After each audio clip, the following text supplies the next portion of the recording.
আমার বাড়ির লোকজনকে কিছু খেতে পর্যন্ত দেয়নি।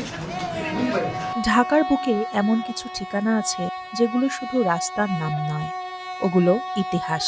শহীদ মইনুল রোডের সেই বাড়িটিও তেমনই একটি নাম, যে বাড়ি থেকে একদিন নাটকীয়ভাবে উচ্ছেদ হয়েছিলেন খালেদা জিয়া। সেই ঠিকানাকেই তিনি মৃত্যুর আগ পর্যন্ত নিজের স্থায়ী ঠিকানা হিসেবে বহন করে গেছেন, কাগজে কলমে, রাষ্ট্রের নথিতে, এমনকি নির্বাচনী হলফনামাতেও। ২০১০ সালের ১৩ই নভেম্বর ঢাকা সেনানিবাসের শহীদ মইনুল রোডের যে বাড়ি থেকে তাকে এক কাপড়ে বের করে দেওয়া হয়েছিল, সেই ঠিকানাই তিনি ব্যবহার করেছেন নিজের শেষ দিন পর্যন্ত। ত্রয়োদশ জাতীয় সংসদ নির্বাচনে অংশ নিতে দিনাজপুর ৩, বগুড়া ৭ ও ফেনী ১ আসন থেকে মনোনয়ন জমা দেওয়ার সময় নির্বাচন কমিশনে দাখিল করা হলফনামায়ও তিনি এই ঠিকানাটি উল্লেখ করেন। তবে একই নথিতে তিনি স্পষ্ট করে লিখেছিলেন বাড়িটি তার মালিকানায় নেই, এমনকি দখলেও নেই। এই মইনুল রোডের বাড়িটি শুধু একটি বাসভবন ছিল না, এটি ছিল বাংলাদেশের রাজনৈতিক ইতিহাসের এক নীরব সাক্ষী। ১৯৭২ সালে জিয়াউর রহমান সেনাবাহিনীর উপপ্রধান হিসেবে দায়িত্ব নেওয়ার পর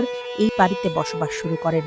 পরবর্তীতে তিনি সেনাপ্রধান ও রাষ্ট্রপতি হলেও পরিবারের সঙ্গে এখানেই থেকেছেন। ১৯৭৫ সালের ৩রা নভেম্বর বন্দিত্ব এবং ৭ নভেম্বর সিপাহী জনতার ঐতিহাসিক বিপ্লব, এই দুই নাটকীয় ঘটনাও ঘটেছিল এই বাড়ির প্রাঙ্গণেই।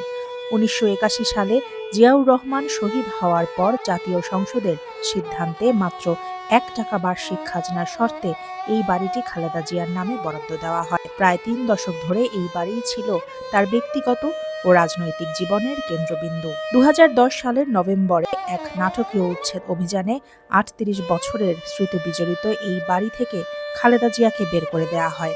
প্রয়োজনীয় জিনিসপত্র নেওয়ারও সুযোগ দেওয়া হয়নি। এক কাপড়ে ঘর ছাড়ার সেই দৃশ্য সারা দেশে আলোড়ন তোলে। পরবর্তীতে তৎকালীন সরকার বাড়িটি ভেঙে ফেলে। বর্তমানে সেখানে সেনানিবাসের কর্মকর্তাদের জন্য ১৪ তলা একটি আধুনিক বহুতল ভবন দাঁড়িয়ে আছে। কিন্তু ইট পাথরের সেই নতুন দালান আর ফিরিয়ে আনতে পারেনি পুরনো ইতিহাস। শহীদ মইনুল রোডের বাড়িটি ছিল শহীদ রাষ্ট্রপতি জিয়াউর রহমানের স্মৃতিবিজড়িত এক টুকরো ইতিহাস। এখানেই বেড়ে উঠেছেন তার সন্তানরা। গড়ে উঠেছিল একটি পরিবারের দীর্ঘ দাম্পত্য জীবনের হাজার স্মৃতি। গত কয়েক বছর গুলশানের ফিরোজায় কাটালেও খালেদা জিয়ার মনের গভীরে হয়তো সেই মইনুল রোডের বারান্দাটি রয়ে গিয়েছিল। তার ঘনিষ্ঠজনরা বলেন, এই বাড়িটি হারানোর কষ্ট তিনি কোনোদিনই ভুলতে পারেননি। খালেদা জিয়ার দীর্ঘদিনের গাড়ি চালক নুরুল আমিন বলেন, ওই বাড়িটা খুব সাধারণ ছিল, কিন্তু ম্যাডাম তারেক রহমান আর কোকো ভাই থাকতেন বলেই ওটা রাজকীয় হয়ে উঠেছিল। ওটাই ছিল আমাদের প্রাসাদ।